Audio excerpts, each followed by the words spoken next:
Hey guys, welcome back. In today's video, I'll be sharing about one important metric that I use when it comes to investing.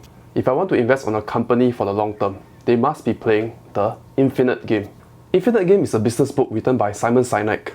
I'll recommend you guys to read it if you guys want to find out more. What do I mean by playing the Infinite Game? What I find so fascinating about this idea when I first learned about it is we are players in multiple infinite games every day of our lives. There's no such thing as being the winner in your marriage,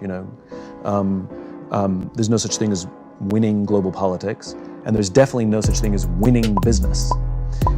Business is an infinite game. And yet, when we listen to the language of too many leaders, they talk about being number one, being the best, and beating their competition. Based on what? There's no agreed upon objectives, there's no agreed upon timeframes.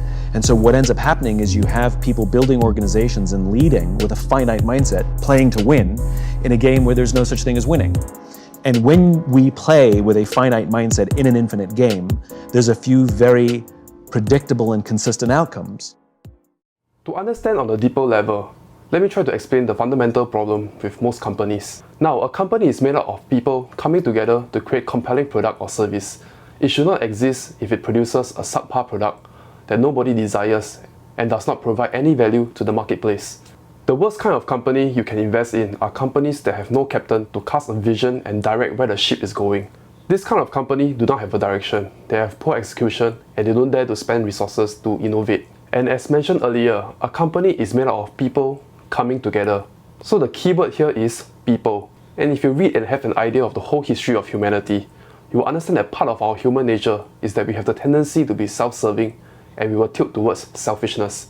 So when there is no common purpose, no common vision, and no common mission, people in the company will look after themselves and protect their own self-interest.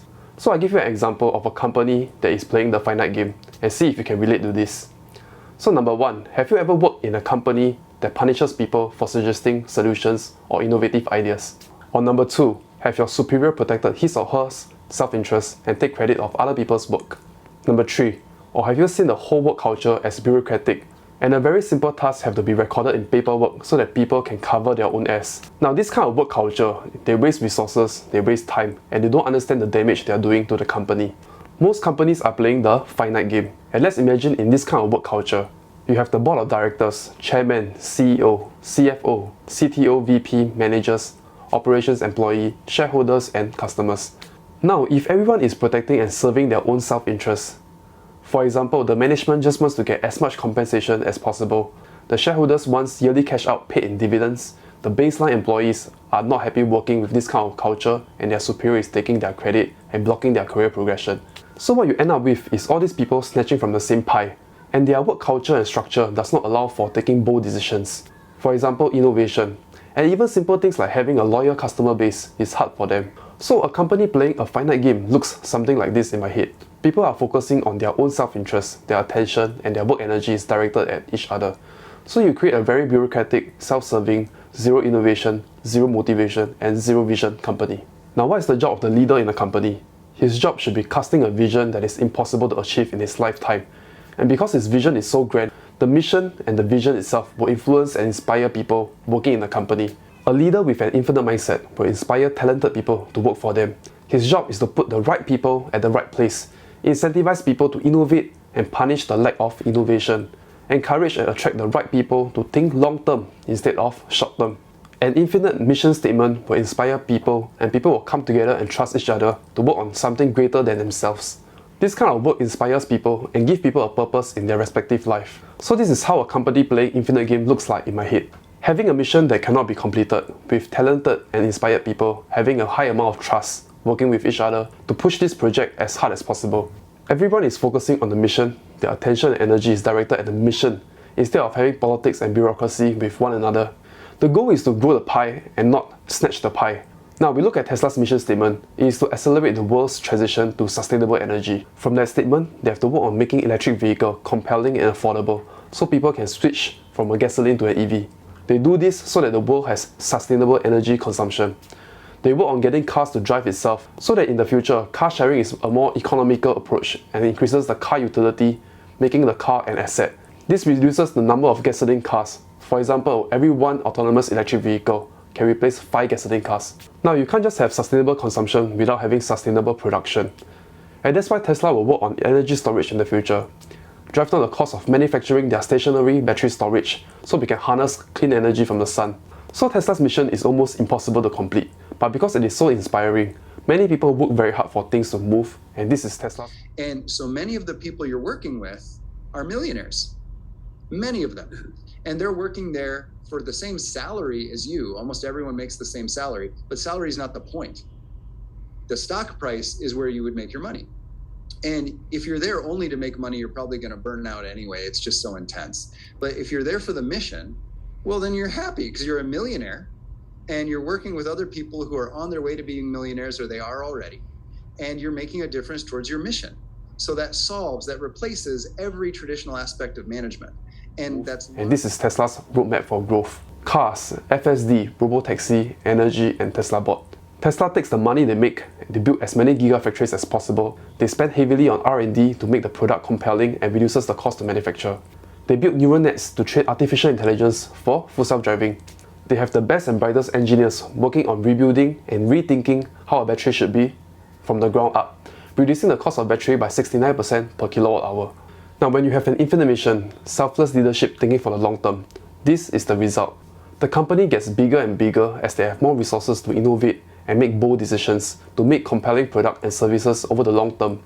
The market cap gets bigger and bigger, people are making things rather than taking away resources. And this will result in exponential growth. Now, SpaceX's mission statement was to make life multiplanetary, and this is an infinite mission too. We can make life multiplanetary by stepping to Mars. I think there are really two fundamental paths. History is going to bifurcate along two directions. One path is we stay on Earth forever, and then there will be some eventual extinction event. I don't have an immediate doomsday prophecy, but eventually history suggests there will be some doomsday event. The alternative is to become a spacefaring civilization and a multi-planet species, which I hope you would agree that is the right way to go.